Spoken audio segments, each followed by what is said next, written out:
Él viene pronto. Él viene pronto.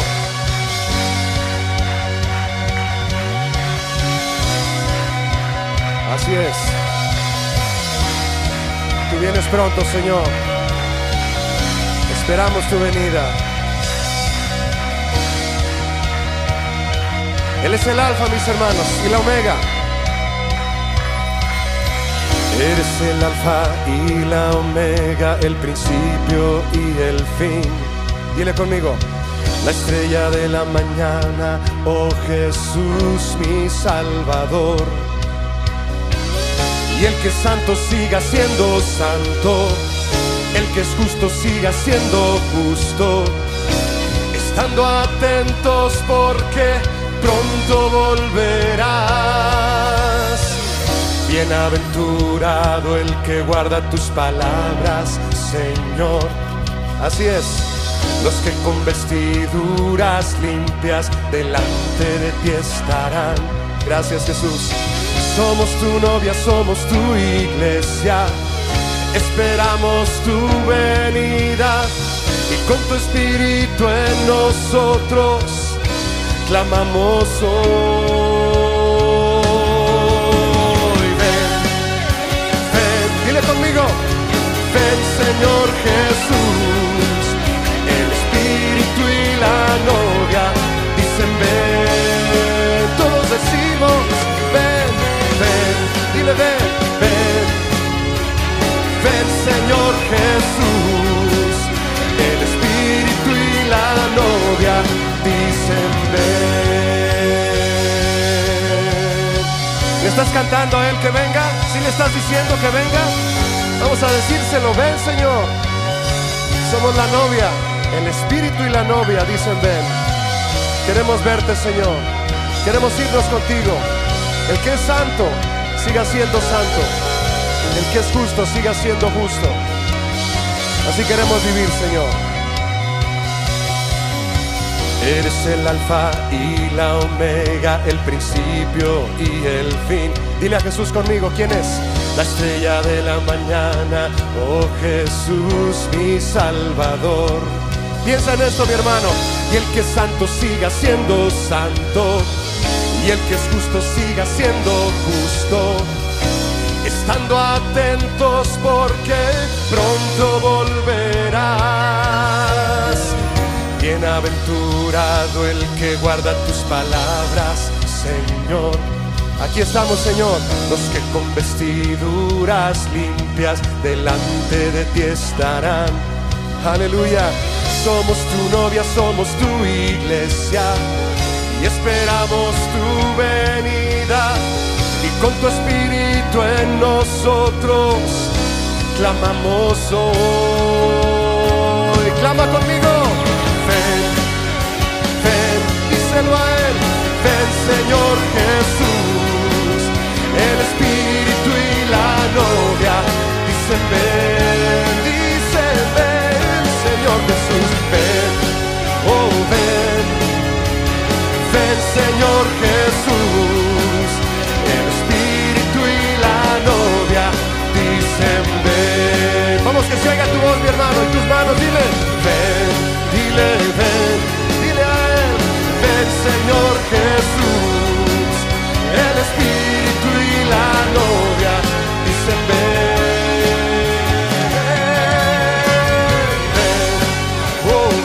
Ven, Señor, ven, Señor Jesús. El espíritu y la novia dicen ven. Una vez más, cántalo conmigo fuerte, díselo a Él. Ven, ven, ven, Señor Jesús. El espíritu y la novia dicen ven, Señor Jesús. Ven, oh ven, ven, Señor Jesús. El espíritu y la novia dicen ven. Aplaudamos así todos a Jesús que viene pronto, mis hermanos. Vamos a esperarlo con alegría, vamos a esperarlo con gozo, vamos a esperarlo alabándole, vamos a esperarlo viviendo en santidad. Te esperamos, Señor. Queremos verte ya.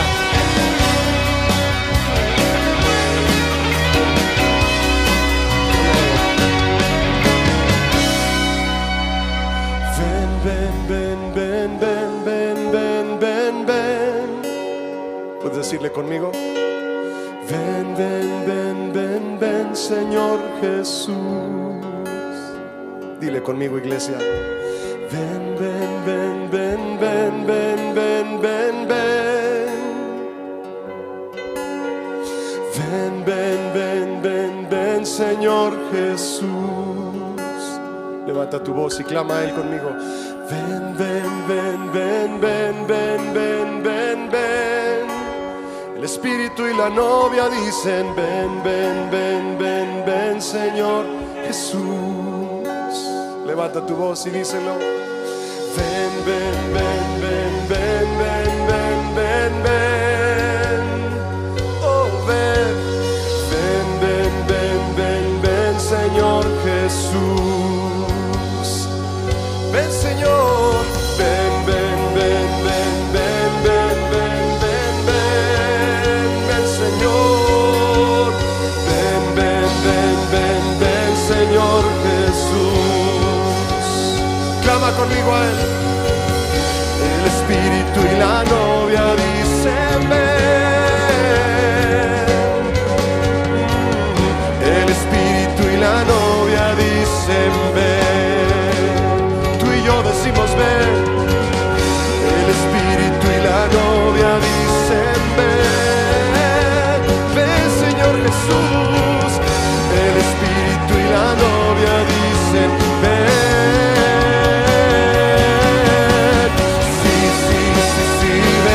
Señor Jesús, díselo.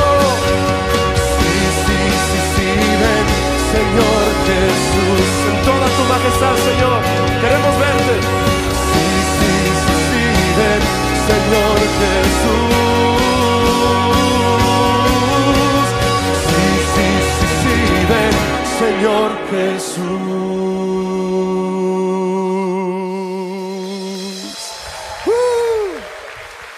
Así es como la iglesia clama a Él. Ven, Señor Jesús.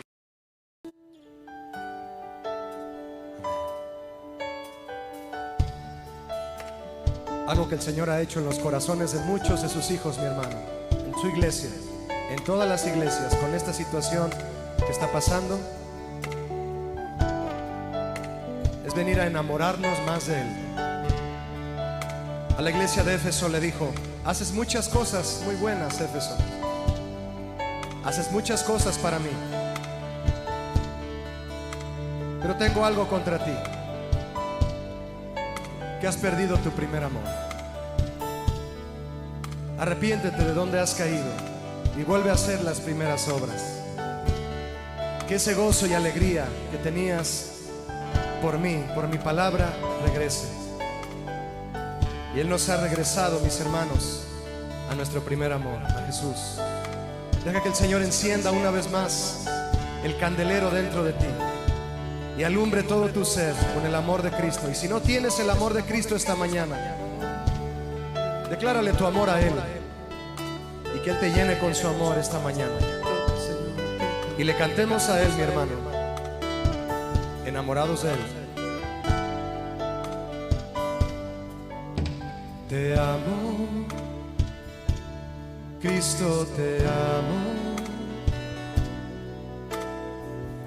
Fortaleza mía, nadie me ama como tú. Mi vida traigo rendida. Quiero darte todo como me lo has dado tú. Te amo, Cristo, te amo. Díselo conmigo a Él. Fortaleza mía, nadie me ama como tú. Mi vida traigo rendida. Quiero darte todo como me lo has dado tú. Y a cada instante en mi caminar, cada momento al pasar, haz de mi vida la melodía que te gusta escuchar. Levanta tus manos y dile conmigo, esto quiero hacer. Y a cada instante en mi caminar, cada momento al pasar, hace mi vida la melodía que te gusta escuchar. Jesús, que te gusta escuchar. Así es, Señor. En una comunión contigo, Señor. Tú y yo, Señor. Tú y yo, Padre. Que tu amor me inunde esta mañana. Y si hay alguien aquí, Señor, que nunca ha sentido tu amor, que pueda experimentar lo más maravilloso que hay en este universo, Señor, que es tu amor, Jesús, para poder decirte nosotros a ti: te amo, oh Cristo, te amo, porque tú me amaste, Señor. Fortaleza mía, nadie me ama como tú. Mi vida traigo rendida. Sí, Señor. Quiero darte todo como me lo has dado tú. Dile otra vez: te amo. Vamos, iglesia, dile: Cristo, te amo.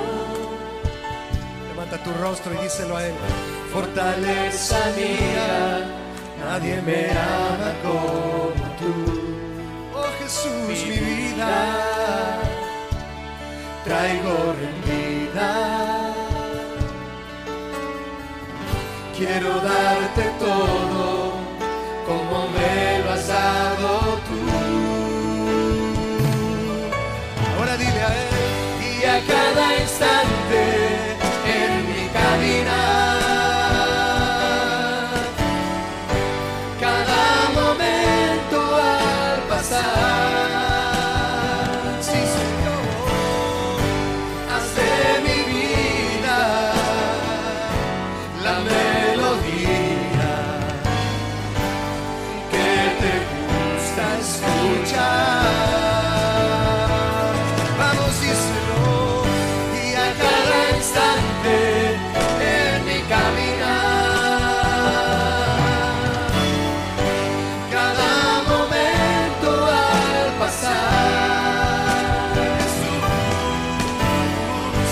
haz de mi vida la melodía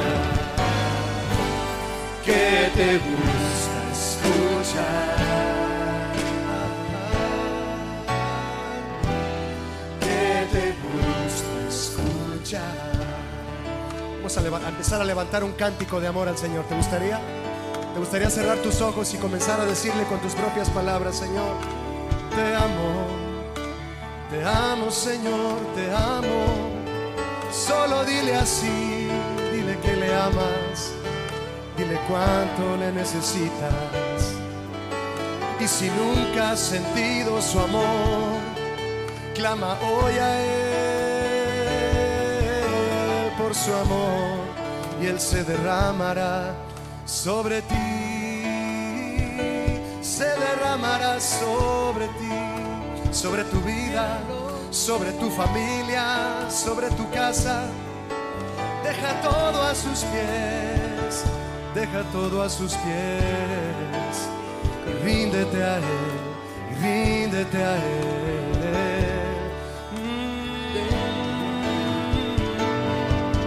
Te adoramos, Jesús, venimos a decirte que te amamos. Tú nos amaste primero,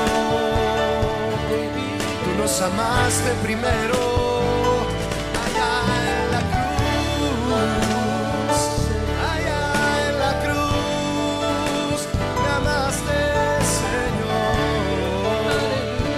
Y hoy vengo a decirte que te amo, Señor, y te doy mi ser, y te doy mi ser, en adoración.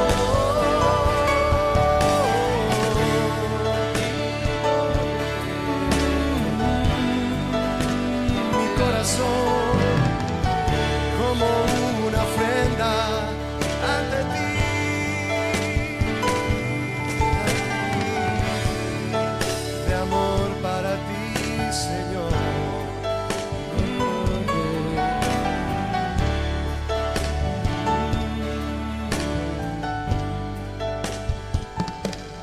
Dile conmigo a Él. Y a cada instante en mi caminar, así es, Señor, cada momento al pasar, alza tu voz y dile: haz de mi vida, haz de mi vida la melodía. Se lo cantamos otra vez, que te gusta escuchar.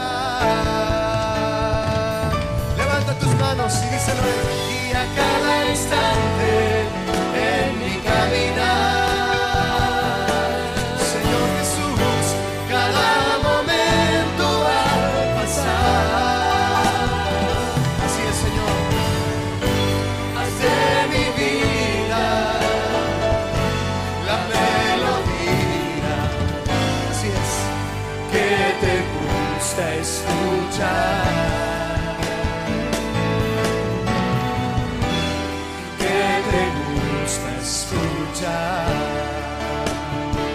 Oh, gracias, Señor, por amarnos tanto. Hoy te decimos que te amamos, Jesús, con todo nuestro corazón. Dile: te amo, Señor. Solo dile eso, mi hermano. Dile: te amo, Jesús. Si se lo dices con todo tu corazón, Él va a derramar su amor sobre ti. Gracias, Jesús. Gracias, Señor. Muchas gracias. Muchas gracias.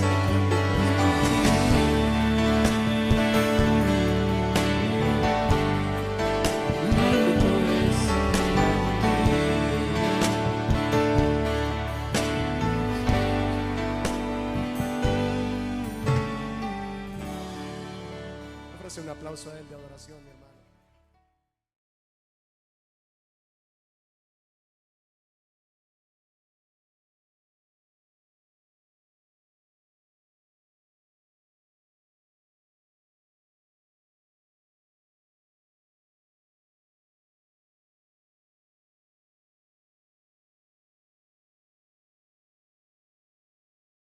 Buenos días, mis hermanos. Que el Señor les bendiga. Gracias una vez más por estar con nosotros. Gracias por conectarse con Casa de Oración Nueva York. Y estamos aquí en esta mañana una vez más. Dios nos da una oportunidad más para estar frente a su palabra.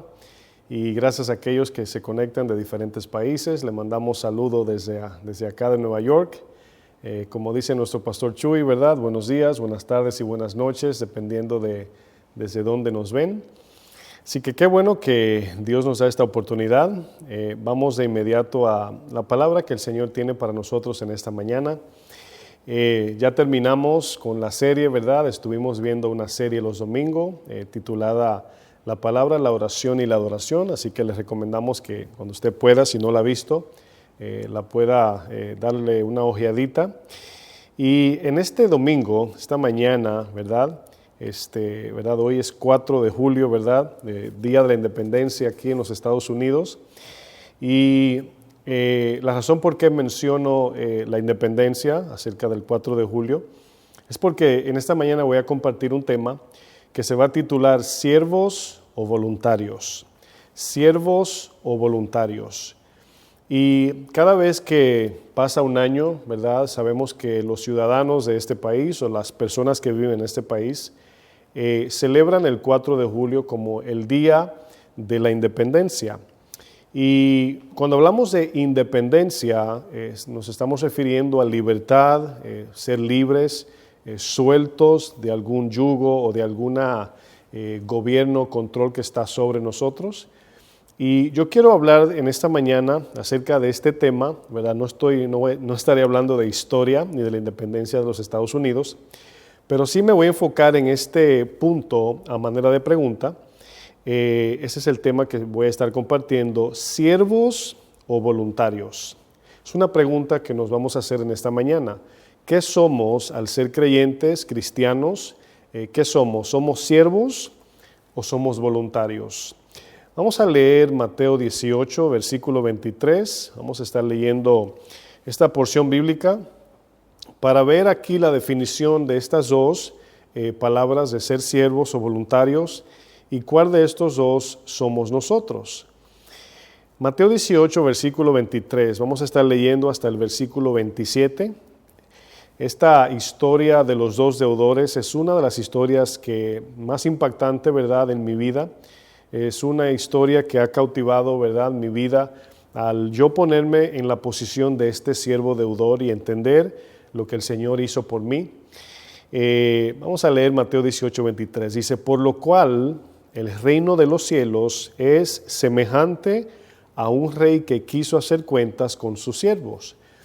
Cada vez que la palabra dice el reino de los cielos es semejante, nos está conectando en una analogía terrenal, un ejemplo metafórico, algo que podemos entender como lo es un rey, un siervo, deudas, cómo Dios obra en la vida de los hombres, los cuales todos tenemos una deuda con Dios. En el momento que un ser humano comete un pecado, en los libros del Señor se escribe esa deuda. Ahora imagínese usted al día cuántos pecados los seres humanos cometemos.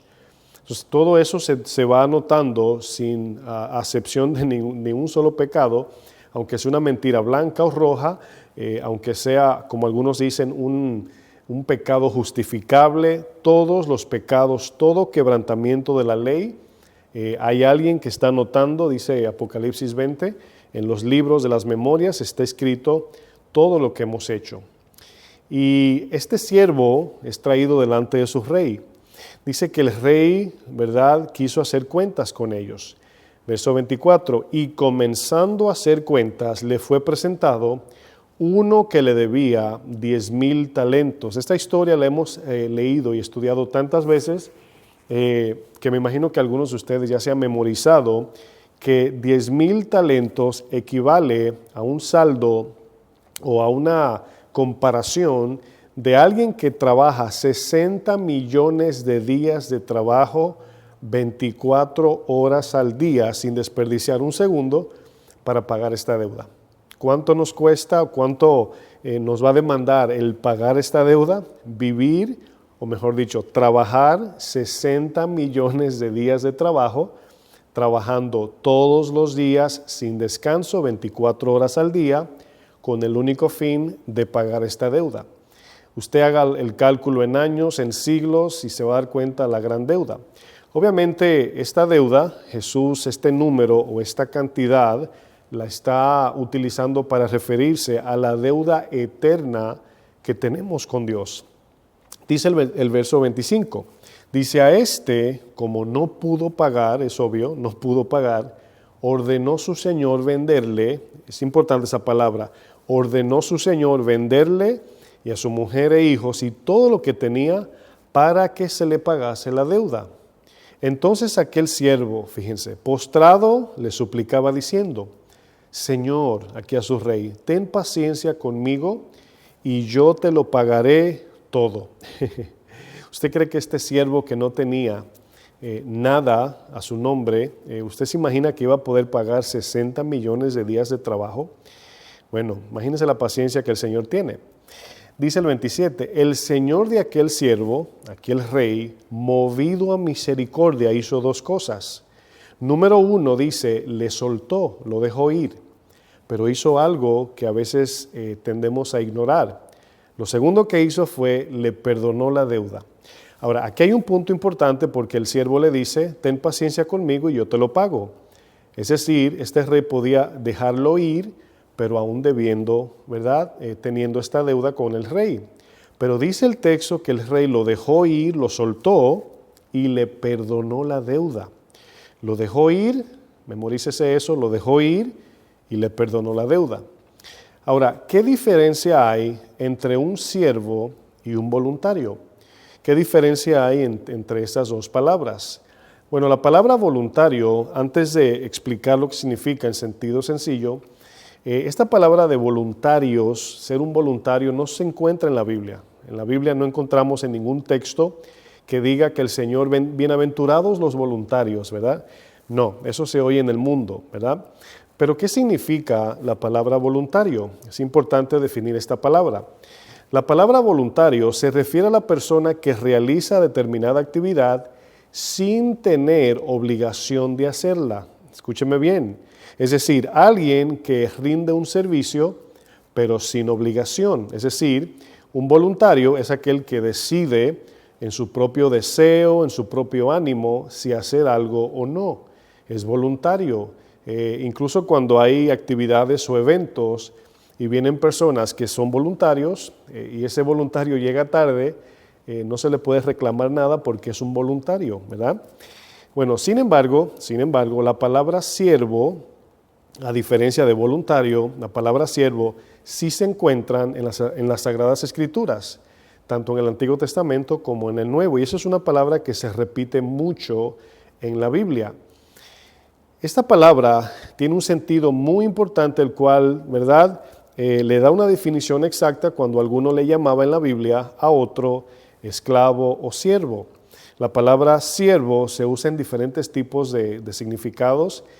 Hay definiciones diferentes para entender lo que es un siervo y obviamente estaremos viendo por lo menos dos definiciones. Por ejemplo, la palabra siervo, debemos de tomar en cuenta, la palabra siervo es la misma palabra que usamos para esclavo. Un siervo y un esclavo es lo mismo. Pero cuando escuchamos la palabra esclavo se siente como un poquito más fuerte, ¿verdad? Escuchar la palabra esclavo. Incluso hay cristianos que han tomado el nombre de siervo como un tipo cliché, ¿verdad? Siervo del Altísimo, ¿cómo estás? ¿Verdad? Sierva, Dios le bendiga. Pero muchas veces esa palabra la usamos de manera superficial, porque al entender lo que significa ser un siervo, no siempre lo diríamos con tanta algarabía, con tanta alegría, etc. Muchas veces decimos cosas o adoptamos formas de vocabularios cristianos sin darle el sentido correcto a lo que estamos diciendo. Bueno, cada vez que escuchamos la palabra siervo o la palabra esclavo, en la mayoría de las veces la imagen que viene a nuestra mente es negativa. Cada vez que escuchamos la palabra esclavo, esclavitud, para muchos es una imagen muy negativa. Esta palabra tiene varios significados en la Biblia, pero hoy vamos a estar viendo dos definiciones de la palabra siervo o esclavo, el cual es lo mismo. En la traducción griega o hebrea le da el mismo sentido tanto de siervo como esclavo. Ahora, definición número 1 de la palabra siervo o esclavo. En algunos de los casos, esta palabra se utiliza para referirse a alguien que ha sido comprado por dinero, alguien que ha sido comprado por dinero. Por lo menos en 6 países todavía existe legalmente la compra de esclavos. En otras palabras, alguien que puede comprar a otra persona como si fuera un producto o un animal. Todavía en 6 países, por lo menos, esto es legal. El esclavo o siervo que es comprado pierde todo el derecho de su propia voluntad. Y este que es comprado ya no puede tomar decisiones, sino que ahora se debe a su amo, ¿verdad?, a su comprador, y todo lo que hace es dependiente de su amo y su dueño. Esa es una definición muy conocida de los esclavos, ¿verdad?, que son vendidos o comprados en este caso. La segunda definición de la palabra siervo o esclavo son aquellos que están bajo la esclavitud de algún vicio, adicción o pasión, el cual gobierna totalmente sus vidas. Esa es otra forma de cómo se usa la palabra esclavo o siervo en este caso. Pero fíjense que cuando hablamos en esta definición de ser esclavo de adicciones, de pasiones o vicio, nunca decimos siervo, ¿verdad? Siervo. La palabra siervo en la Biblia se utiliza también como empleado, pero siempre tiene el sentido de alguien que le pertenece a otro. Bueno, Jesús utilizó mucho la palabra siervo en vez de la palabra esclavo, aunque significa lo mismo, ¿verdad? Dice, el siervo no es mayor que su Señor. Si al Señor lo persiguieron y le llamaron Belcebú, ¿cuánto más a su siervo? Bueno, este tipo de esclavitud es cuando alguien que está bajo las cadenas de algún tipo de vicio o adicción como las drogas, el sexo. Hoy en día vemos adultos adictos a los videojuegos, los casinos o juegos al azar, incluso esclavos de la tecnología. Son esclavos de sus pasiones que los controlan y no pueden tomar decisiones libres fuera de estos vicios. Por eso es que hay gente que repentinamente roba para poder adquirir lo que le calma sus adicciones, como las drogas y otro tipo de vicios o adicciones. Pudimos ver por lo menos dos definiciones en cómo se usa la palabra esclavo o siervo. Vimos la primera definición habla de aquellos siervos o esclavos que son comprados con dinero. Y la segunda definición de esclavitud, en este caso de ser esclavo, habla de aquellos que son esclavos de adicciones, de pasiones, de vicios y son controlados y gobernados por ellos. Ahora, la Biblia utiliza estas palabras en sentido espiritual. Muchas veces la usa en sentido literal. En otros casos la usa como en sentido de empleado, siervos, someteos a vuestros amos. Pero vemos que mayormente la palabra esclavo o siervo se utiliza en términos espirituales. Quiero que vayan conmigo a Romanos capítulo 6.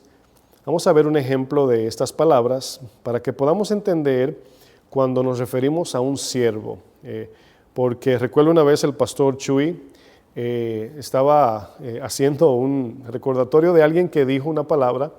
El pastor decía, hay veces que escucho a pastores o apóstoles o profetas que cuando lo presentan se refieren hay una palabra que el pastor decía que no va junta, el gran siervo, ¿verdad? El gran siervo como que no van juntos, porque si es siervo no es gran.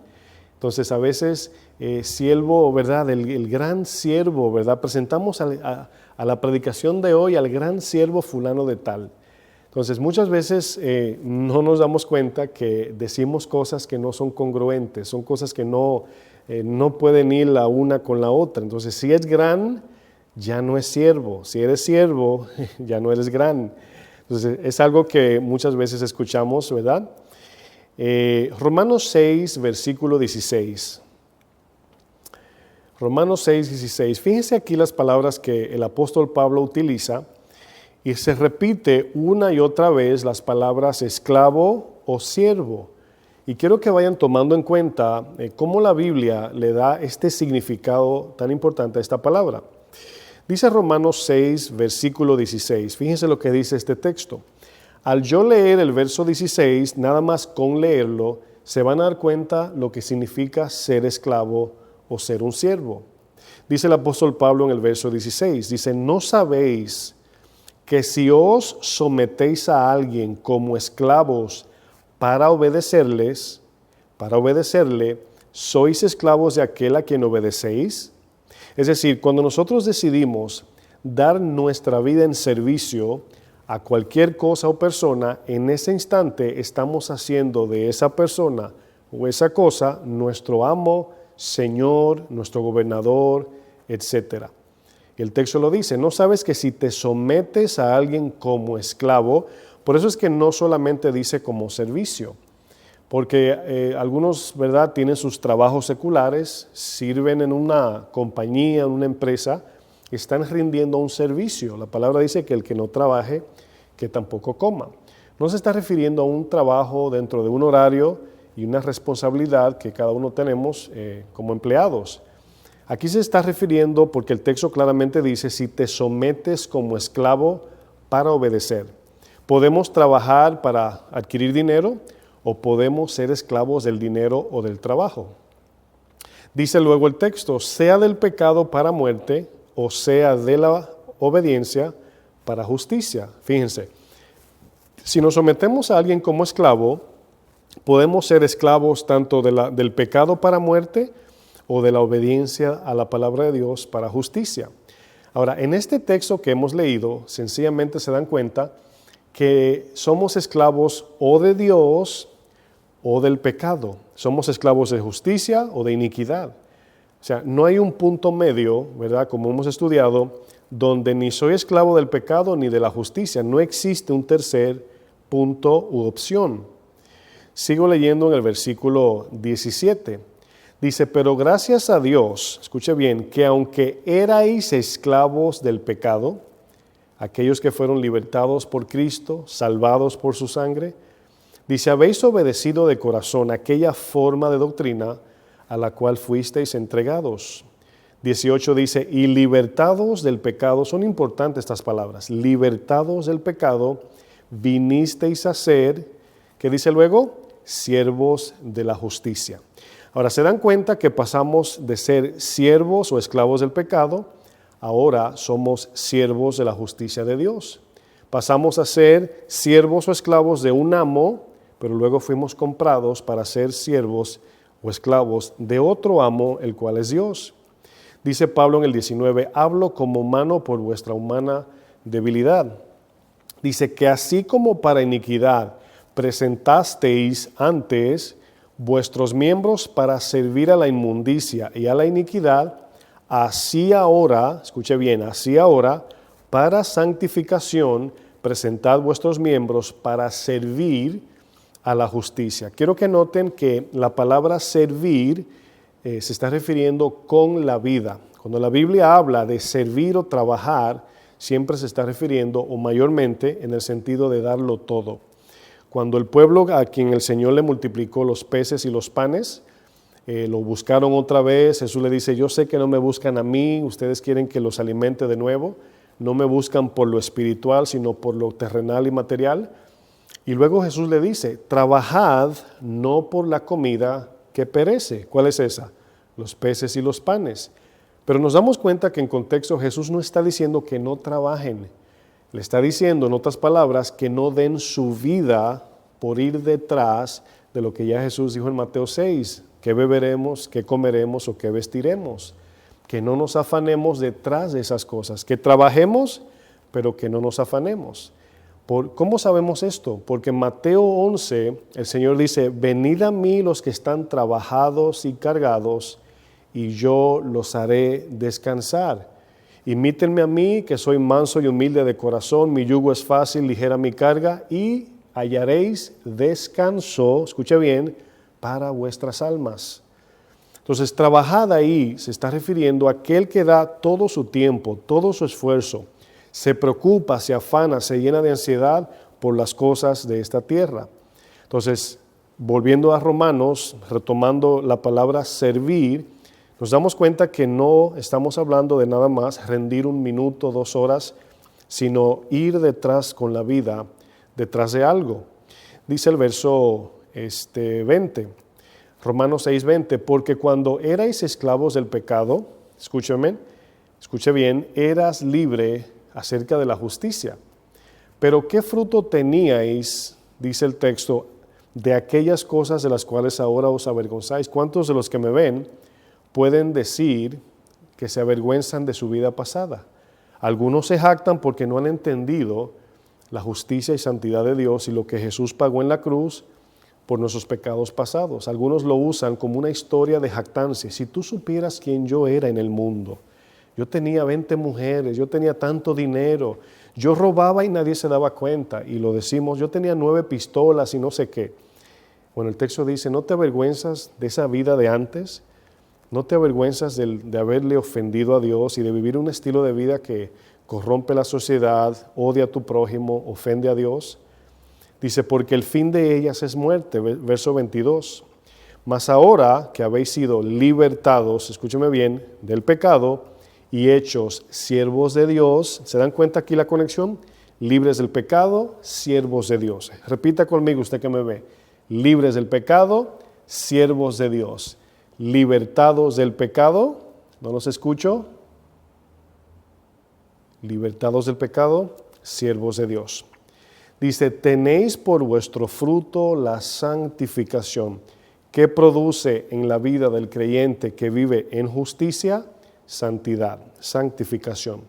Y como fin de la santificación, por la obediencia, como fin, la vida eterna, dice el verso 23. Porque la paga del pecado es muerte, mas la dádiva de Dios es vida eterna en Cristo Jesús, Señor nuestro. La palabra aquí, siervo y esclavo, es la misma palabra griega que se utiliza en Romanos 6. Miren, aquí nos damos cuenta que cuando hablamos de ser esclavos o siervos, nos estamos refiriendo bíblicamente a alguien que se debe a otro, alguien que fue comprado o alguien que sea voluntariamente sometido a otra persona. En Juan 8, quiero que veamos otro ejemplo. Aquí Jesús está frente a los judíos, líderes religiosos de Israel, los encargados de llevar la palabra, pero Jesús los confronta a ellos.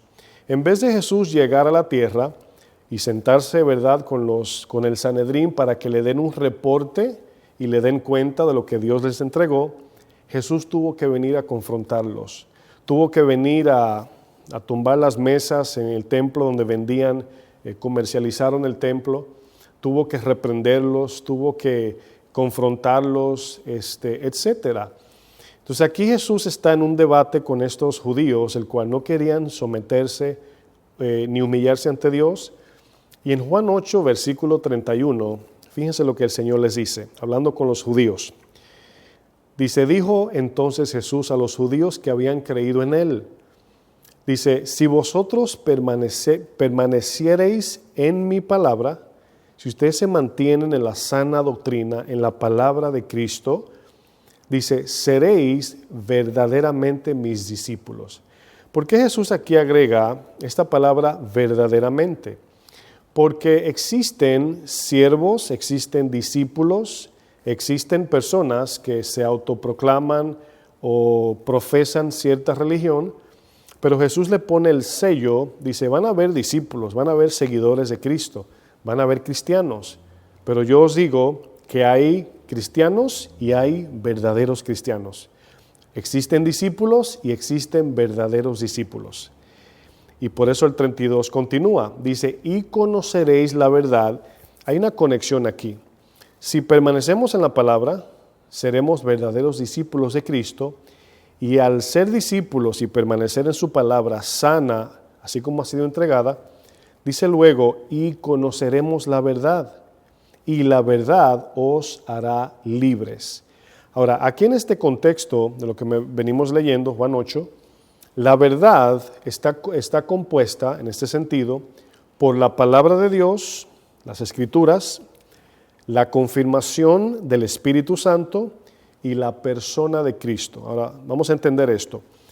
Cuando un cristiano dice que es un cristiano verdadero, genuino, es un cristiano que depende de las Escrituras, no se sale de ellas, no le quita, no le agrega, depende totalmente de ella, pero que también es guiado por el Espíritu Santo. Dice la palabra, los que son guiados por el Espíritu de Dios son hijos de Dios. Pero luego tenemos a Cristo. La persona de Cristo es quien modeló el Evangelio, pero también es quien murió en la cruz. A Cristo lo tenemos como modelo, pero también como Dios y como nuestro único Señor y Salvador. Dependemos de Él, lo imitamos a Él, confiamos en Él. Entonces, cuando el Señor aquí confronta a los judíos, le dice, esa verdad los va a hacer libre ¿de qué? Del pecado, y lo vamos a ver en un momento. Entonces, ¿cuál es esa verdad que el contexto de Juan 8 nos enseña? Las Escrituras, 100%, el Espíritu Santo y la persona de Cristo. Las Escrituras las recibimos como algo tangible, algo que podemos tener fácilmente, para confirmar lo que el Espíritu produce en el creyente, la guía del Espíritu, el sentir del Espíritu, la confirmación del Espíritu, la capacidad y lo que el Espíritu nos da a través de Dios. Es decir, el Espíritu, el cual es invisible, lo podemos conocer por lo visible de las Escrituras. Pero cuando leemos el libro, es decir, las Escrituras, tenemos a la persona de Cristo, el cual no estamos leyendo un libro que cayó del cielo, estamos leyendo el libro, las Escrituras, la Biblia, acerca de la persona de Cristo. Entonces, resumimos en que la verdad aquí se está refiriendo directamente a Cristo, el cual incluye su palabra, el Espíritu y su persona. Sigo leyendo versículo 33. Les respondieron aquí los judíos. Ahora, fíjense la actitud. No hay nada peor, mis hermanos, de cuando una persona está en una posición, vamos a decir, errada, que esa persona piense que tenga la razón. Dicen por ahí, ¿verdad? Dice un dicho sabio, dice, es más fácil engañar que convencer a alguien que ha sido engañado. Es más fácil engañar que convencer a alguien que ha sido engañado. ¿Cuál es la respuesta en el verso 33? Linaje de Abraham somos y jamás hemos sido esclavos de nadie. Ahora, no sé si que dijo esto no ha leído el Antiguo Testamento donde el patrón, o sea, si hay un patrón del Antiguo Testamento en el pueblo de Dios, es la esclavitud desde Egipto, Babilonia, Siria, etc. Los judíos, cuando hablamos de los judíos, incluso con Hitler, lo único que podemos recordar es esclavitud. Repetidamente fueron llevados cautivos por su desobediencia e infidelidad a Dios. Dice el texto aquí, somos hijos de Abraham, jamás hemos sido esclavos de nadie. ¿Cómo dices tú, seréis libres? Miren, algo que el pecado hace cuando somos esclavos del pecado, y hemos estudiado esto, es que el pecado forma su propio sistema de pensamientos. El pecado piensa por ti, el pecado decide por ti. El pecado te dice que tú estás bien, que tú tienes una relación con Dios, que vas camino al cielo, que el pecado es el mejor alimento que puedes adquirir. El mismo pecado hace eso. El pecado no solamente roba, mata y destruye, sino que te da una mente, crea un sistema de pensamientos, porque ellos acaban de decir algo que es muy obvio, que eran esclavos de Babilonia, de Siria, de Egipto, etc. Fueron esclavos de Alemania en un tiempo. Y aquí vemos que el pecado que los tiene esclavizado no les permite ver la luz que los va a hacer libres. ¿Cómo dices tú seréis libres si no sabemos ni lo que es ser esclavos? El 34 dice, Jesús les respondió, de cierto os digo que todo aquel que hace pecado, que vive en pecado, que practica el pecado, que vive en una condición pecaminosa, esclavo es del pecado. Luego dice, y el esclavo no queda en la casa para siempre, el hijo sí queda para siempre.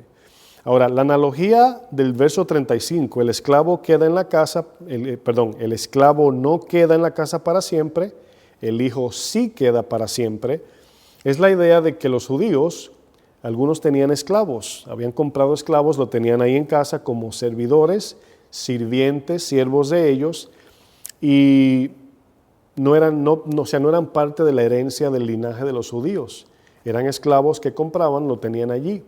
Entonces ellos entendían lo que Jesús estaba diciendo. Un esclavo en casa nada más es un servidor, no hereda, no es parte de la familia, no queda en casa porque es esclavo, no es hijo. Pero luego dice Jesús, pero el hijo sí queda en casa. Y se está refiriendo no al Hijo de Dios, sino al que es hecho Hijo de Dios a través de Cristo. Porque la palabra hijo, si usted nota, tiene H minúscula. Y el 36 dice, así que si el Hijo, H mayúscula, que es Jesús, os libertare, seréis verdaderamente libres. Y aquí cuando el 36 conecta la palabra verdad anterior, si ustedes permanecen en mi palabra, seréis verdaderamente mis discípulos y luego conocerán la verdad y esa verdad los hará libre.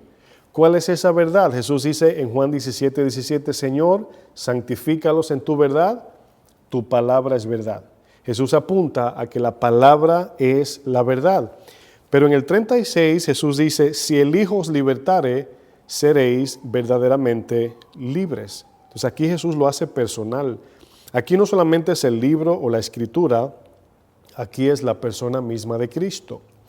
La palabra griega que se utiliza para esclavo o siervos es la palabra griega doulos o doulos, así se escribe, no sé cómo se pronuncia. Doulos es la palabra griega y se utiliza para siervo y esclavo.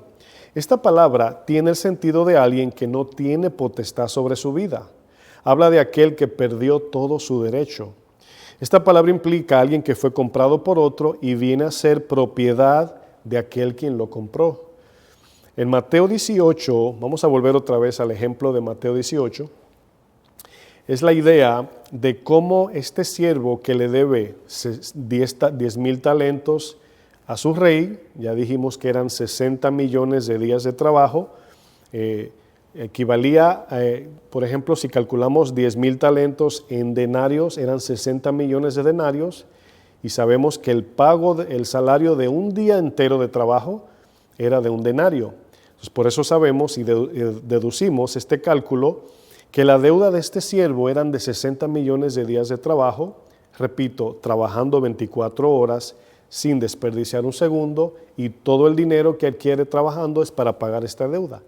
No tenía tiempo para vivir, para estar con su familia, nada más vivía para pagar esta deuda. Ahora yo creo que vayamos entrando, vamos a ponernos en las sandalias de este siervo. Bueno, este siervo sabe que no puede pagar, número uno, él sabe que no le puede pagar al rey. Es un siervo, es un esclavo, no tiene nada. Lo único que los esclavos tenían o tienen es su vida, su existencia. No tienen nada, por eso son comprados como esclavos. Y nos damos cuenta que este sabía que no le podía pagar a su rey. Ese es número uno. Número dos, este esclavo sabe que estaba a punto de perder lo que no tenía y lo que tenía. Lo que no tenía en sentido, no tenía nada, pero tenía una familia y tenía una vida.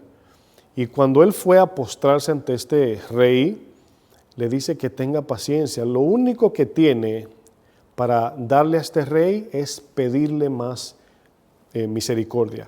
Que tenga paciencia para que él le pague. Ahora, quiero que noten, el siervo le debe al rey, el rey espera que el siervo le pague, y el siervo está en una posición tal que tiene que volver a pedir a aquel a quien le debe. Entonces, no solamente le debe los 10,000 talentos, ahora le pide misericordia, en este caso le pide paciencia. Le sigue pidiendo porque no tiene nada. Entonces vemos el verso 23, vamos a leer desde el 24, ya leímos esa parte. Dice, comenzando este rey a hacer cuentas, le fue presentado uno que le debía 10,000 talentos. Dice a este, es importante lo que dice a continuación, como no pudo pagar, ordenó su señor venderle a su mujer y a su hijo. Jesús está usando esta historia como una analogía de cómo Dios nos perdonó a nosotros, en la manera que nos perdonó y cuánto le debíamos, en sentido figurado, porque sencillamente 10,000 talentos no se puede comparar con la eternidad. O sea, Jesús está usando aquí una fracción, escuche bien, escúcheme con atención. Jesús está usando una fracción de lo que en verdad le debemos a Dios, el cual esa fracción se ve abismal, se ve gigante, se ve impagable. Quiero hacer hincapié en lo que estoy diciendo.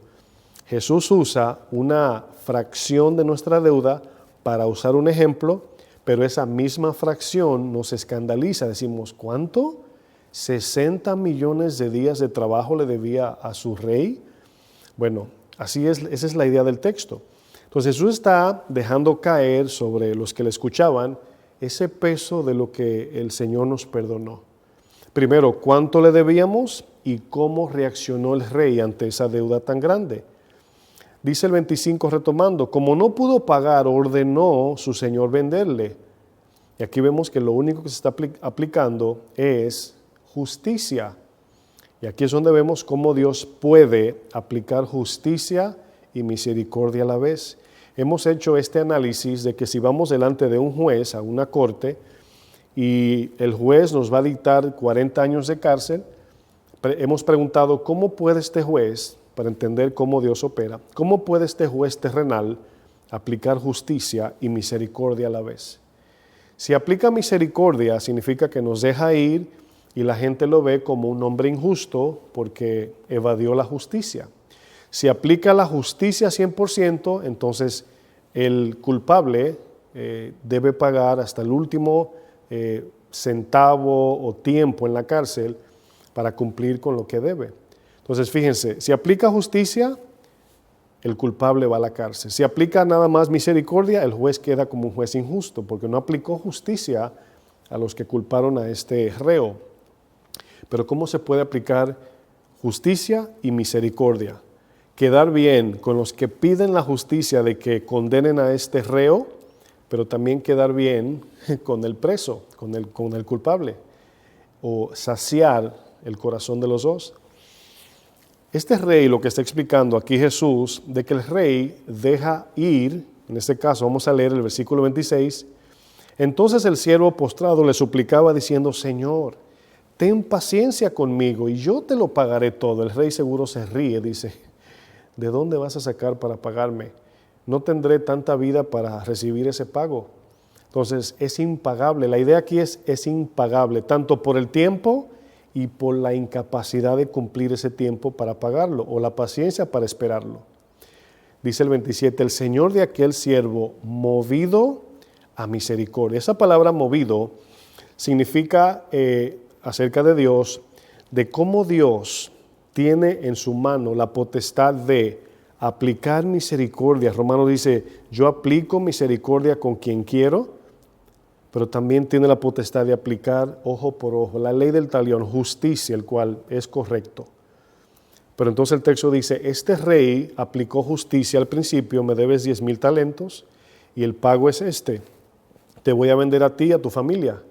Acuérdense que no vendían los esclavos en conjunto, lo vendían separados, lo ponían como si fuera en una, vamos a decir, una tarima y venían a, vamos a decir, a un...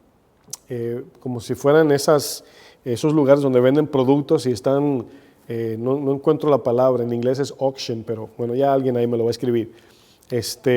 Y lo ponían para que cada uno fuera con dinero, dijera, doy tanto por la mujer, doy tanto por sus hijos, doy tanto por el siervo, pero se separaban. Y ahí vemos cómo justamente el siervo dice, ordenó venderle. Eso era lo justo. Pero en el 27 dice, el Señor de aquel siervo, movido de justicia, fue movido a misericordia. Dice, le soltó y le perdonó la deuda. Ahora, hemos estudiado bastantes veces también que cuando alguien perdona una deuda, no significa que la deuda se desaparece. Cuando alguien decide perdonarte una deuda, la deuda no desapareció. La persona, quien perdona, absorbe la deuda. Jesús está aquí en sentido implícito, incluye de que Jesús sabe que cuando Dios deja ir a alguien que no le puede pagar, que reconoce que no le puede pagar y se arrepiente, Jesús sabe lo que está diciendo, es porque yo voy a pagar, es porque la cuenta va a ser atribuida a mí. Mire, la idea de ser un esclavo o siervo de alguien o algo significa que no podemos hacer con nuestra vida lo que queremos. No podemos, somos esclavos o siervos de alguien. Significa que hemos perdido todo nuestro derecho, hemos perdido la libertad de vivir como cualquier ser humano en este mundo. Lo único que un siervo o esclavo tiene es la vida. Lo único que posee es su propia existencia. Pensemos en esto, cuando un esclavo o siervo es comprado, esto significa que su vida le pertenece al que lo compró. Significa que este esclavo o siervo se debe por completo a su amo que pagó por él. Significa que el simple hecho de existir es porque hubo alguien que lo compró y ahora es dueño de su propia vida. Es dueño de la vida del esclavo en este caso. Ahora escuche bien, como decía anteriormente, lo único que los esclavos tienen, cuando hablamos de un esclavo literalmente hablando, es su vida. No tienen nada, lo único que tienen es su vida. Y cuando son comprados, escuche bien, cuando son comprados, ¿sabe lo que está vendiendo el esclavo?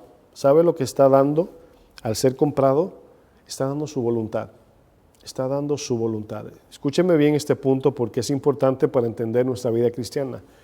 cuando somos comprados por otro, le estamos rindiendo nuestra voluntad. Y todo, absolutamente todo lo que este amo pida, usted nada más mire las películas de esclavitud cómo son, debemos hacerlo por cuanto nos compró y es dueño de nuestra vida. Ahora, escuche bien esta analogía, escuche esto. La realidad de los seres humanos es la siguiente. Todos los seres humanos somos libres de escoger. Somos libres de escoger. Pero esto no significa que tenemos libertad de vivir.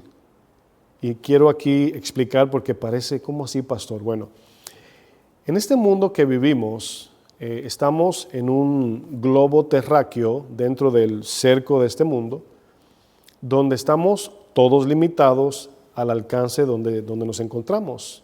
Podemos escoger dentro del alcance donde nos encontramos. Por ejemplo, si tú vives en un campo donde hay naranja, manzanas, uvas, eres libre de escoger entre manzanas, naranjas o uvas.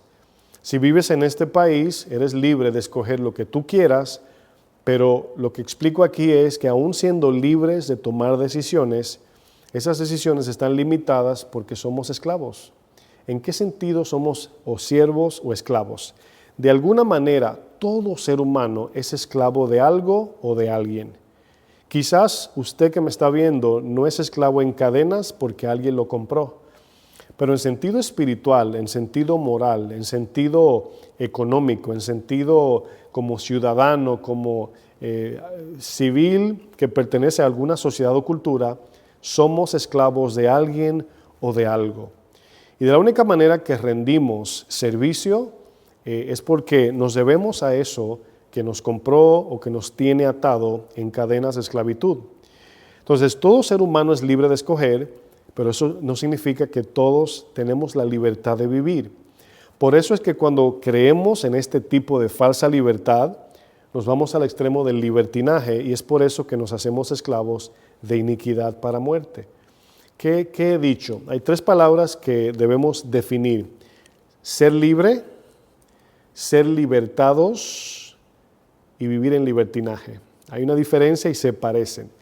Este mundo de ahora está viviendo en su gran mayoría en un libertinaje en todo el sentido.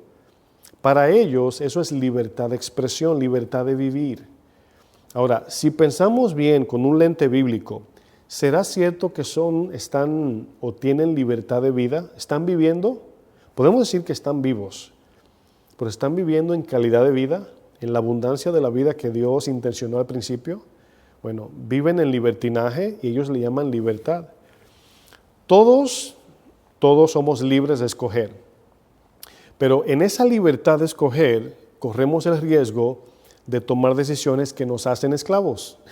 Fíjense la ironía y espero me estén dando a entender. Yo soy libre de escoger lo que yo quiera, pero por causa del pecado, esa libertad que tengo me lleva a ser esclavo de otras cosas como lo es el pecado. Nuestra libertad no depende de si el que nos compró nos deja ir en libertad, si nos suelta. No. Fíjense, nuestra libertad depende de quién es nuestro amo. Quiero repetir esto, es muy importante. Nuestra libertad no depende si aquel que nos compró nos deja ir o no. Nada más acuérdese del padre del hijo pródigo. Él lo dejó ir. Cuando el padre le dice, eres libre, vete. El padre del hijo pródigo le dijo, vete, eres libre. Pregunto, ¿era libre el hijo pródigo? ¿Vivía en libertad?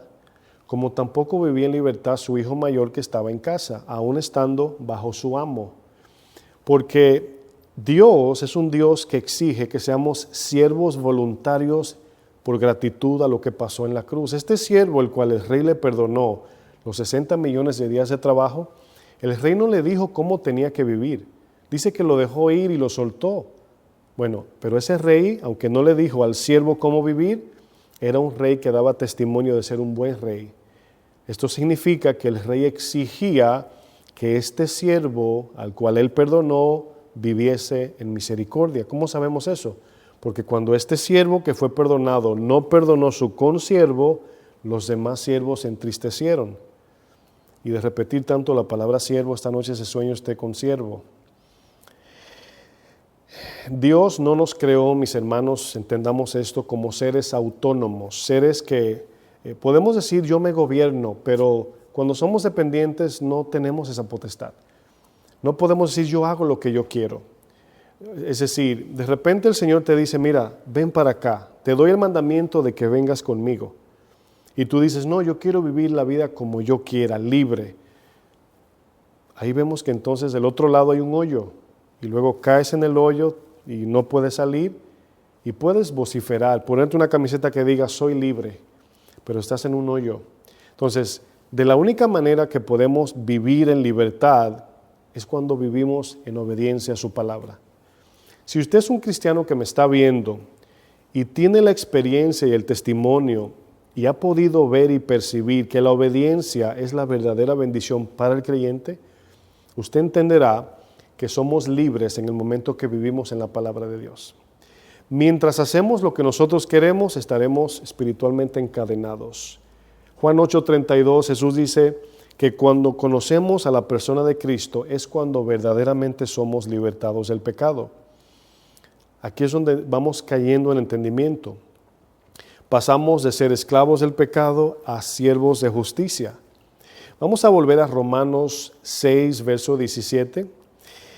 Y quiero aquí resaltar algunas palabras, ¿verdad?, que nos van a arrojar un poco más de luz. Romanos 6, versículo 17.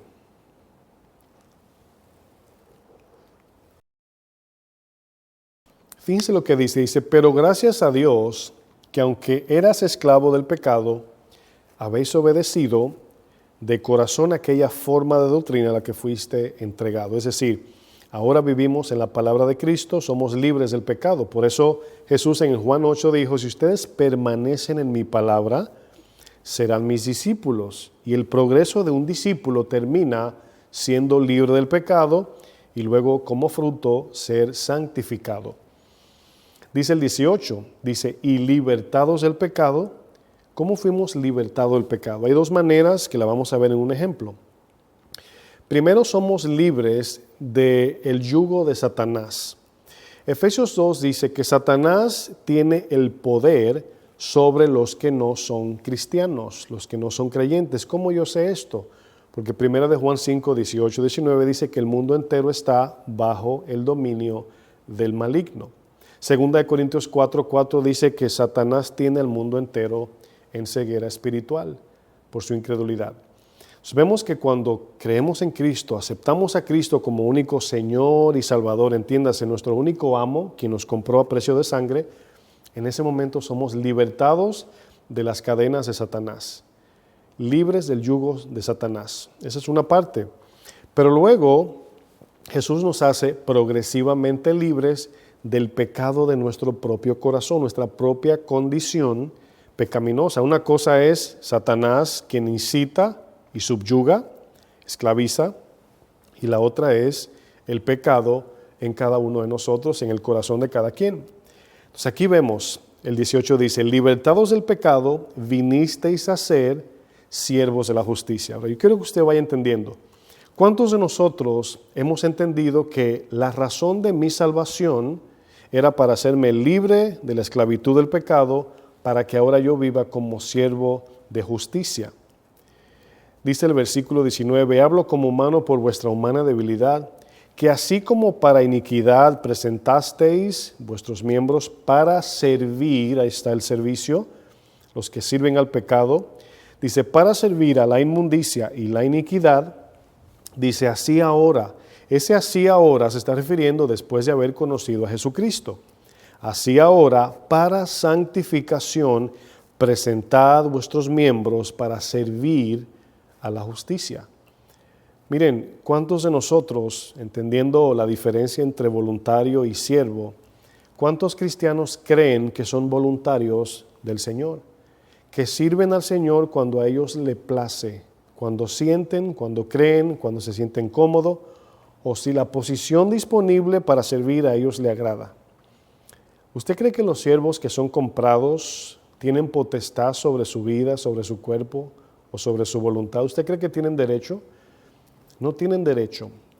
La diferencia con nosotros, mis hermanos, es que nuestro amo no nos da con un látigo, Nuestro amo nos llama con lazos de amor, nos da gracia, nos dejó su espíritu, su palabra, dio su vida por nosotros y todos los días con paciencia extendida, longanimidad, nos llama para que le sirvamos con nuestra vida.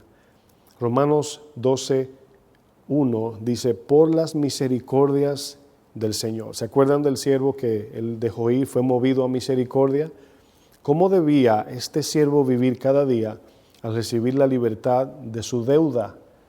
Vivir para el rey. El rey era un rey bueno, misericordioso.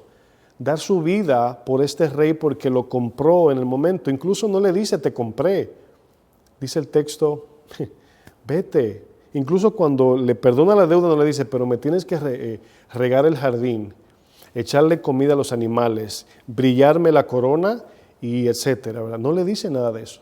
No, dice que lo soltó y le perdonó la deuda. El rey estaba esperando que en gratitud este siervo respondiera conforme a ello.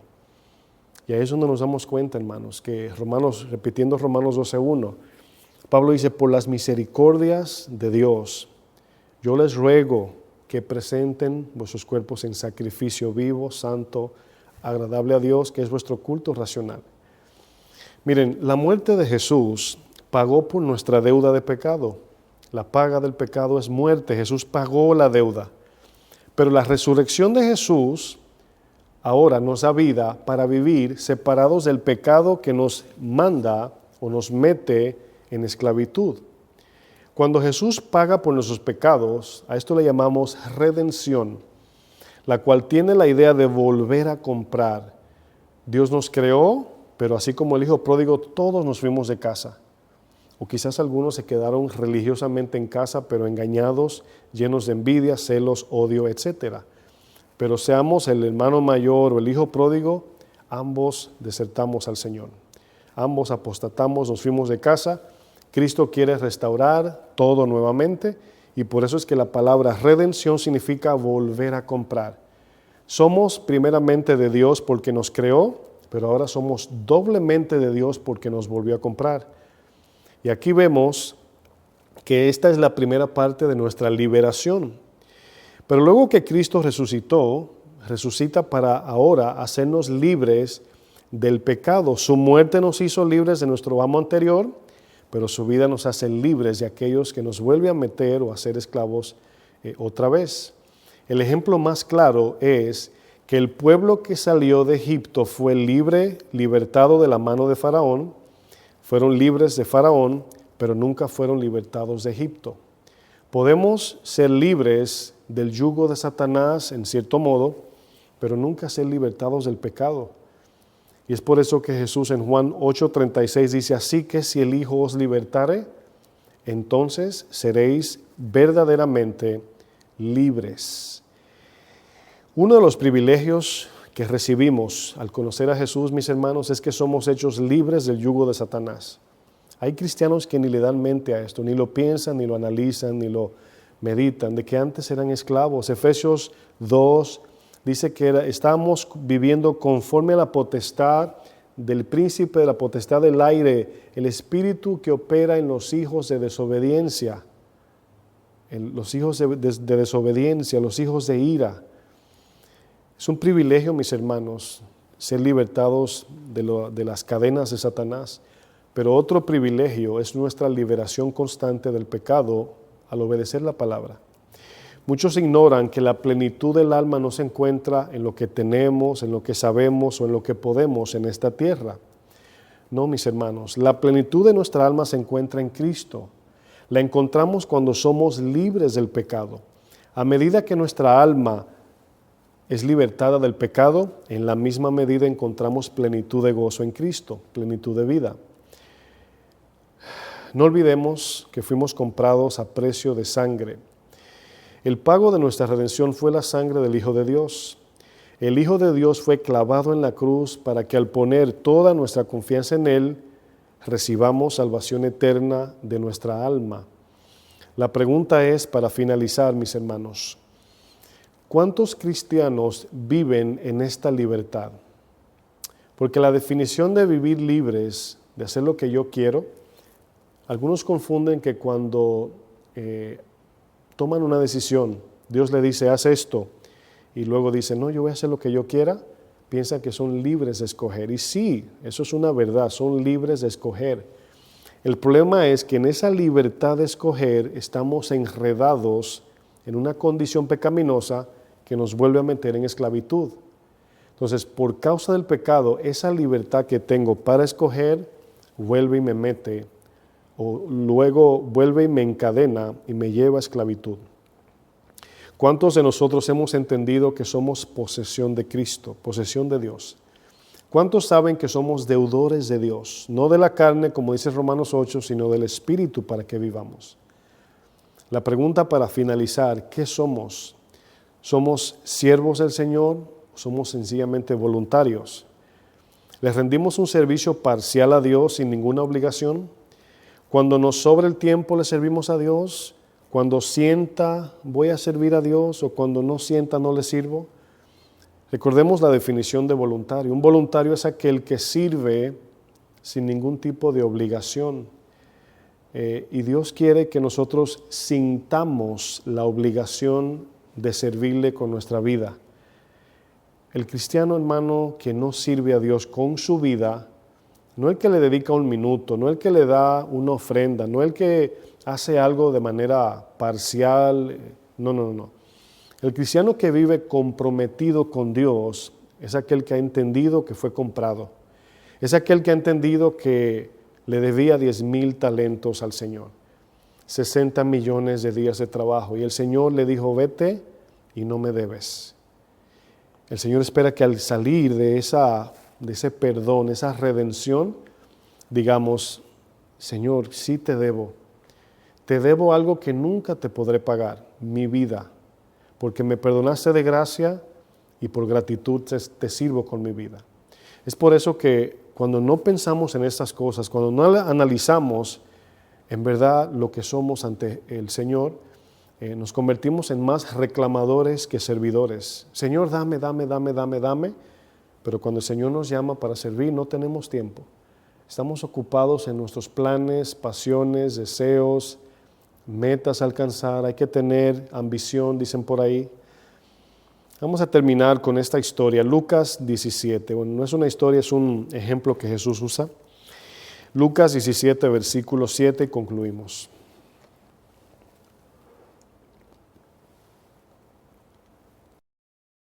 Si usted ve el encabezado, lo que dice arriba de Lucas 17, 7, ahí dice claramente el deber del siervo.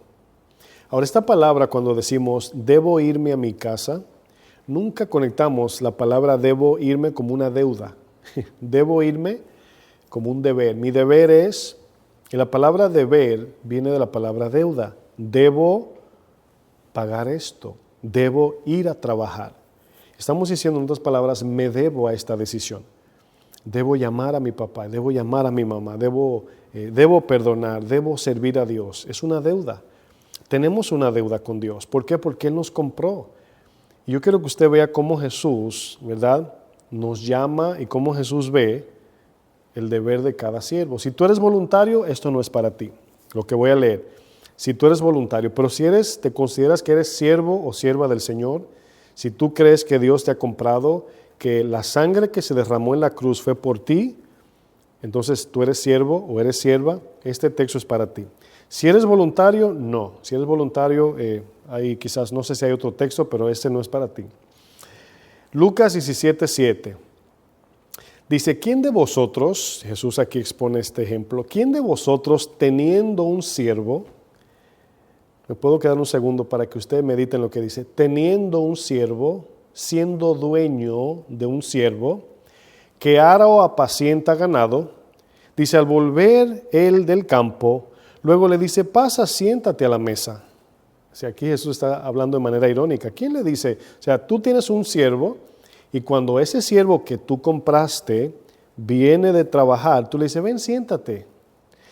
Dice, no le dice más bien, prepárame la cena, cíñete y sírveme hasta que haya comido y bebido, y después de esto, come y bebe tú. Jesús nada más está hablando aquí el deber de alguien que fue comprado. Ellos sabían porque ellos tenían siervos en sus casas. Ellos tenían empleados, siervos que habían comprado y ellos así lo trataban. Dice, ¿acaso da gracias al siervo porque hizo lo que se le había mandado?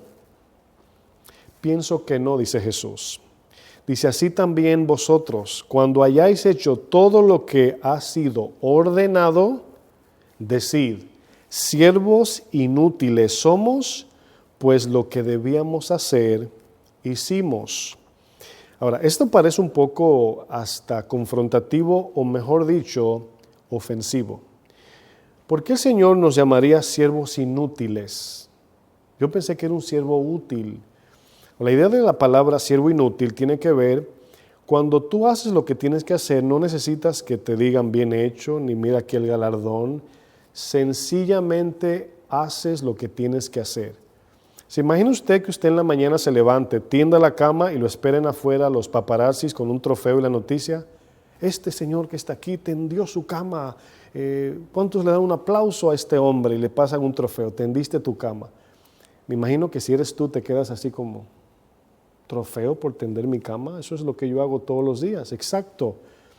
Esa es la actitud que debemos tener como creyentes, servir a Dios con la vida. Y cuando damos la vida, no esperar el aplauso o la aprobación del mundo, porque siervos inútiles somos. Solo hicimos lo que, repitan conmigo, debía hacer. Lo que le debo a Dios, debía hacer. Y esta deuda no la estoy pagando, sino que me debo a Dios con mi vida porque me ha comprado. Pagó por mí en la cruz. ¿Qué pagó el Señor? ¿Cuánto pagó? Esto nos confronta, hermanos. Si yo sigo hablando, nos confronta más. ¿Por qué digo esto? Porque nadie nos quería comprar, pero Dios decide comprarnos. Dios no fue movido por el valor que teníamos, Dios fue movido por su amor y misericordia. ¿Cuánto pagó el Señor? Bueno, la Biblia dice que lo dio todo. Derramó su sangre, dio su vida, murió por nosotros. No fue que el Señor de su tesoro de 1 trillón de monedas de oro sacó $500,000 y pagó. No, todo se despojó de su trono, sufrió, fue a la cruz, derramó su sangre, etc. ¿Por qué? Para que todo aquel que en Él cree no se pierda, mas tenga vida eterna. Esa es la deuda que tenemos, mis hermanos, con Dios, no con el hombre, no con la gente, nos debemos a Dios. Y aquí es la pregunta que los voy a dejar de tarea. Si tú eres siervo, si eres cristiano, creyente, reconociste a Cristo como tu único Señor y Salvador. La pregunta es, ¿te consideras una persona, un cristiano en este caso, voluntario o voluntaria? ¿O eres sierva o siervo del Señor? Bueno, dependiendo de lo que tú tengas en concepto, así mismo verás al Señor. Si eres voluntario, no es tu Señor, porque no te compró, no eres de Él, no le perteneces. Y ya Jesús dijo, el esclavo no queda en casa, el hijo sí. Y Juan 1 dice que a los que le recibieron, a los que en Él creyeron, Dios le dio la potestad de ser hechos hijos de Dios. Entonces, si tú eres una hija o hijo de Dios, entonces significa que eres sierva o siervo del Altísimo. Entonces, si eres una sierva, no eres la gran sierva ni el gran siervo, eres una sierva, inútil o inútil, inútil, es igual femenino, masculino, inútil, sierva o siervo inútil. Significa que tu vida se debe a Dios, te debes a Dios. No es cuando tú digas que vas a servir a Dios, no es cuando tú digas que vas a hacer lo que Dios dice. Es cuando Dios diga, pero como estamos en la gracia y no hay una repercusión instantánea o una consecuencia cuando desobedecemos, pensamos que somos libres de hacer lo que queremos. La palabra dice que habrá un día donde daremos cuenta a ese Señor que nos compró. Al final de Mateo 18, cuando el rey escucha de que el siervo que fue perdonado no tuvo misericordia con su consiervo, dice que removió la misericordia. En un momento fue movido a misericordia y al escuchar lo maligno del corazón de este siervo que fue perdonado, que no actuó conforme a su rey, dice que removió la misericordia, lo entregó a los verdugos hasta que pagase la última moneda. Bueno, es una tarea, mis hermanos, que nos deja en este día del 4 de julio, donde se celebra la independencia de los Estados Unidos, ¿qué tan independiente eres tú del Señor? Porque cuando recibimos a Cristo, no celebramos la independencia, celebramos la dependencia. Dependemos de Dios, confiamos en Él, Él es nuestro Señor. Y yo no quiero nunca celebrar mi independencia como lo hizo Adán y Eva, que fueron echados fuera. No, yo quiero siempre celebrar la dependencia que tengo en nuestro Señor Jesucristo. Así que los dejo con esto para el resto del día, esperando que los fuegos artificiales no les explote muy cerca de los oídos y se les olvide la palabra. Así que disfruten, mis hermanos, el resto del domingo, meditemos en esto, no nos engañemos, no somos voluntarios y somos creyentes, somos siervos del Señor. Que Dios los bendiga, mis hermanos.